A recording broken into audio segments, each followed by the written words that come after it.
If a poor workman blames his tools, a great one considers them gold. That's why in Jim Morgan's shop, each saw has its spot, every screw is in place. The artistic and the engineering and the craftsmanship, they all have to meld together with a lot of imagination, I guess you'd call it.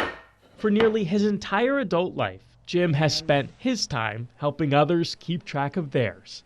Most of his handmade clocks are given as gifts, I cut this thumb off. even if they have come at a loss. You can tell the difference. That's my toe they put on there. A thumb is a small price to pay for a lifetime of fulfillment. And the clocks that I have built have become a part of me. Don't ask him to sing, that's not going to happen. But woodworking has been his God-given gift. Still, Jim's wife Kathy knew her husband would one day consider hanging up the tools for good. She just didn't know how soon that time would come. I recall it all. It's, I can't pass the intersection without reliving the accident. An accident 6 years ago. In a crosswalk, and I got hit by a car going about 40 or 50 miles an hour. I had punctured ribs. I had broken collarbones. I had a lot of broken, scraped, and busted up areas, but nothing that they couldn't repair. The only thing they couldn't fix was the eyes.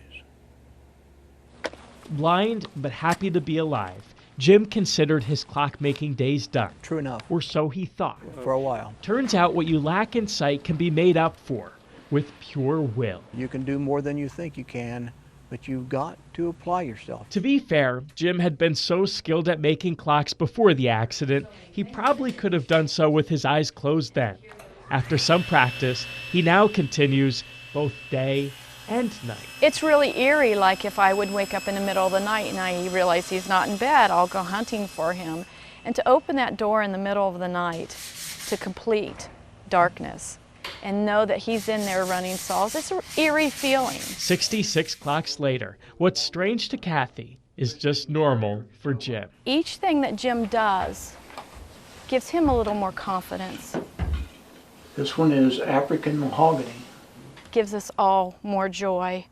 And I have high hopes for, I don't think that there's anything that he can't do. Why do you think you did live?